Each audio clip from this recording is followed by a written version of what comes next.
आइए जानते हैं आज की कुछ अंतर्राष्ट्रीय खबरों को। पहले एक नजर आज की हेडलाइंस पर। दाऊद से रिश्ते 1993 बम धमाके, बाबा सिद्दीकी को आखिर क्यों मारा गया? यूपी में मौनी अमावस्या के बाद होगी झमाझम बारिश, फिर कहर बरपाएगी ठंडी। सैफ के हमलावर का बंगाली लड़की से था कनेक्शन, पुलिस जब पूछताछ करने पहुंची तो सामने आया नया सच। मल्लिकार्जुन खड़गे के बाद सैम पित्रोदा, चुनाव के वक्त कांग्रेस के पैर पर कुल्हाड़ी तो नहीं मार गए दोनों दिग्गज।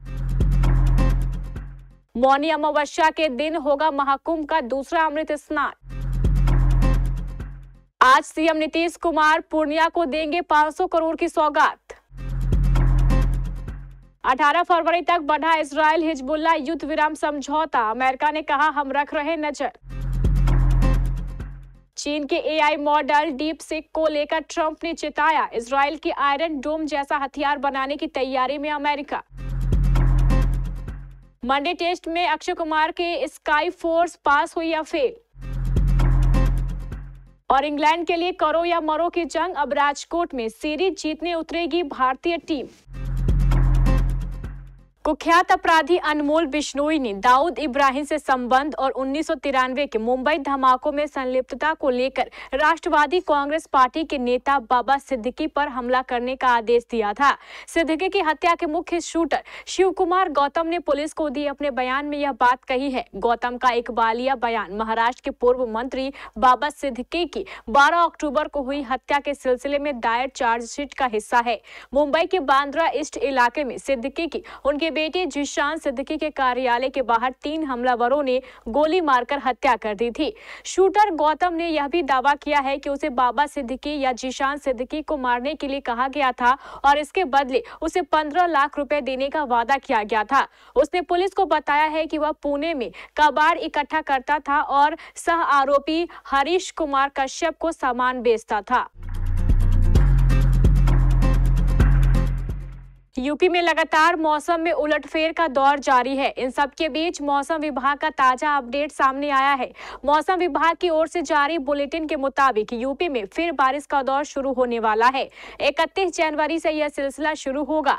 माना जा रहा है कि इस दौरान तापमान में भी थोड़ी कमी आएगी। बता दें कि हिमालय क्षेत्र को एक के बाद एक 2 पश्चिमी विक्षोभ प्रभावित कर रहा है, जिसका असर यूपी में भी दिखाई देगा। आईएमडी की ओर से मिली जानकारी के मुताबिक मंगलवार को यूपी के कई इलाकों में घना कोहरा नजर आएगा। इसको लेकर मौसम विभाग ने ऑरेंज अलर्ट जारी किया है।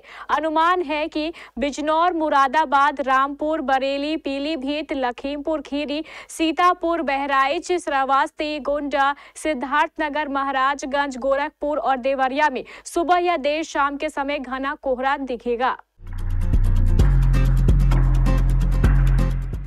सैफ अली खान केस में मुंबई पुलिस की छानबीन पश्चिम बंगाल में भी चल रही है। पश्चिम बंगाल ही वह राज्य था जहां आरोपी शरीफुल इस्लाम सबसे पहले रुका था।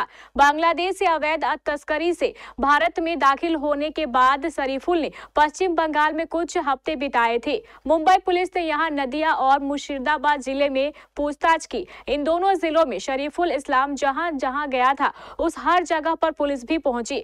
इस दौरान मुंबई पुलिस ने एक बंगाली लड़की की भी तलाश की। जब वह लड़की मिली तो उसने घंटों तक शरीफुल इस्लाम के बारे में पूछताछ की गई। दरअसल यह वही लड़की है जिसके नाम का सिम कार्ड शरीफुल इस्तेमाल करता था। पुलिस की शुरुआती पूछताछ में ही शरीफुल ने बताया था कि जब वह बांग्लादेश से पश्चिम बंगाल आया तो उसने एक दूसरे शख्स की आईडी से सिम कार्ड हासिल किया। हालांकि पुलिस से बातचीत के दौरान लड़की ने बताया कि काफी वक्त पहले ही उसका मोबाइल गुम हो गया था। पुलिस फिलहाल पश्चिम बंगाल में शरीफुल का रिकॉर्ड और कनेक्शन खोजने के लिए अपनी छानबीन जारी रखे हुए है। चुनाव के वक्त कांग्रेस के नेता अक्सर ऐसे बयान दे जाते हैं जो विवाद की वजह बन जाते हैं। कई बार इनकी टिप्पणियां कांग्रेस को काफी नुकसान पहुंचाती रही है। अब जब दिल्ली में विधानसभा चुनाव होने वाले हैं, ठीक इसके वक्त कांग्रेस के 2 दिग्गज नेताओं मल्लिकार्जुन खड़गे और सैम पित्रोदा ने ऐसे बयान दे दिए हैं जिस पर सफाई देते नहीं बन रहा है। दरअसल गृह मंत्री अमित शाह महाकुंभ में स्नान करने के लिए प्रयागराज गए थे। उनकी तस्वीरें सोशल मीडिया में वायरल हुई तो कांग्रेस अध्यक्ष को निशाना निशाना साधने का मौका मिल गया। हालांकि शाह पर निशाना साधते साधते खड़गे ऐसी बात कह गए जिसके लिए वे खुद घिर गए और बाद में उन्हें माफी भी मांगनी पड़ी। खड़गे ने शाह पर निशाना साधते हुए कटाक्ष किया।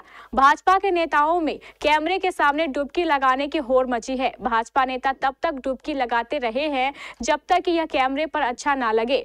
क्या गंगा में डुबकी लगाने से गरीबी समाप्त हो जाएगी? क्या इससे आपका पेट भर जाता है?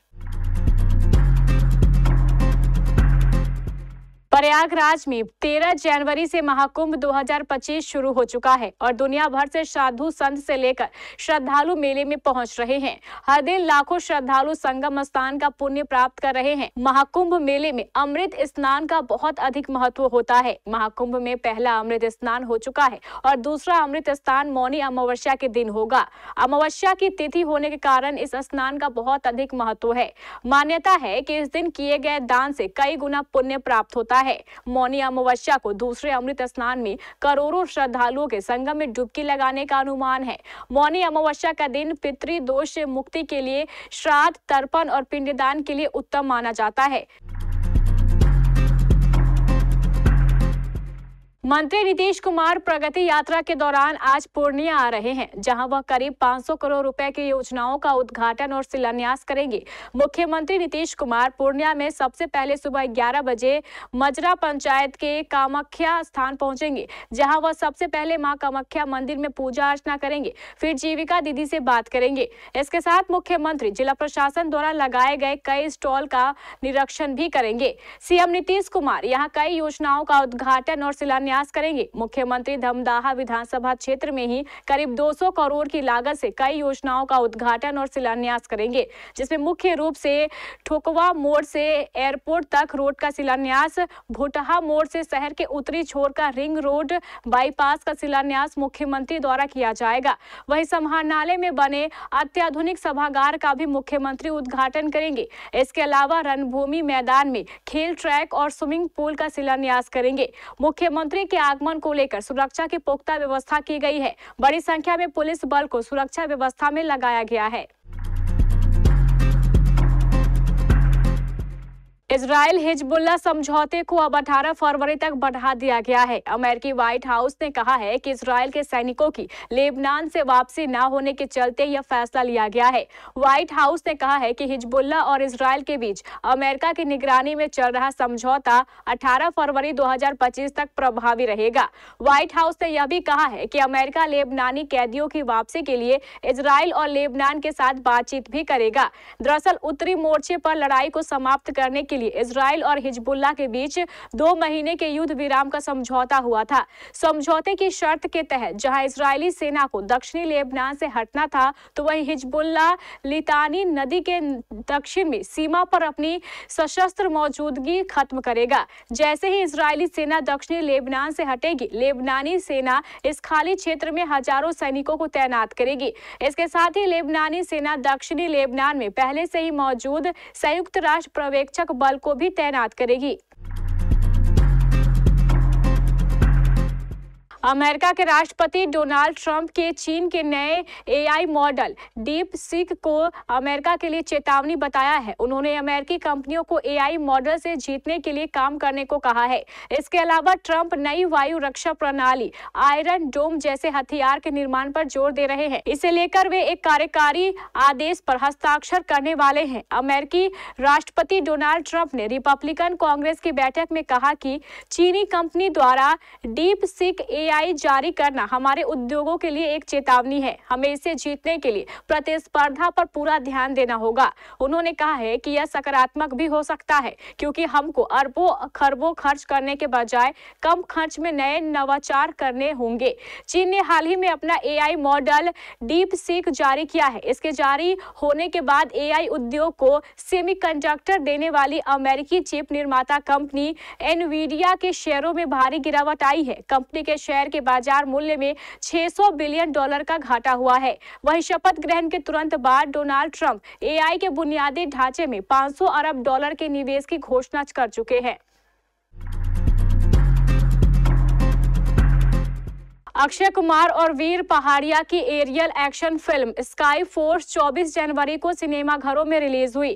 फिल्म ने बॉक्स ऑफिस पर शानदार प्रदर्शन किया और वीकेंड में भी जलवा बरकरार रखा। मूवी में सारा अली खान और निम्रत कौर भी प्रमुख भूमिका में नजर आई हैं। अगर मंडे टेस्ट की बात करें तो संदीप केवलानी और अभिषेक अनिल कपूर की ओर से निर्देशित स्काई फोर्स ने ओपनिंग डे पर जहां 12 करोड़ 25 लाख की कमाई की, दूसरे दिन इसने 22 करोड़, तीसरे दिन 28 करोड़ का कलेक्शन किया। अब 27 जनवरी यानी सोमवार को फिल्म ने सुबह और दोपहर के शो मिलाकर 2 करोड़ 24 लाख रुपए कमाए, जिसके बाद इसका टोटल कलेक्शन 64 करोड़ 49 लाख रुपए हो गया है। अभिषेक अनिल कपूर और संदीप केवलानी की ओर से निर्देशित स्काई फोर्स 1965 के भारत पाकिस्तान हवाई युद्ध में पाकिस्तान के सरगोधा एयरबेस हमले पर आधारित है। इसमें अक्षय कुमार और वीर पहाड़िया के अलावा सारा अली खान और शरद केलकर भी प्रमुख भूमिका में है। इसमें निम्रत कौर का कैमियो भी शामिल है। भारतीय टीम इंग्लैंड के खिलाफ मंगलवार को राजकोट में होने वाले तीसरे T20 अंतर्राष्ट्रीय क्रिकेट मैच में 5 मैचों के सीरीज में अजय बढ़त हासिल करने उतरेगी। इस फॉर्मेट में टीम इंडिया के कप्तान सूर्य कुमार यादव खुद रन बनाने के लिए जूझ रहे हैं। जहां तक इंग्लैंड का सवाल है तो उसे सीरीज को जीवंत बनाए रखने के लिए इस मैच में हर हाल में जीत दर्ज करनी होगी। पिछले साल सूर्य कुमार यादव ने जब टीम की कमान संभाली तो भारत ने लगातार अच्छा प्रदर्शन किया, लेकिन कप्तान स्वयं रन बनाने के लिए जूझते रहे। सूर्य कुमार को खराब फॉर्म के कारण चैंपियंस ट्रॉफी वनडे टूर्नामेंट के लिए भारतीय टीम में भी नहीं चुना गया। वह इंग्लैंड के खिलाफ मौजूदा T20 सीरीज के पहले 2 मैचों में भी नहीं चल पाए और अब समय आ गया है जबकि उन्हें खुद को साबित करना होगा।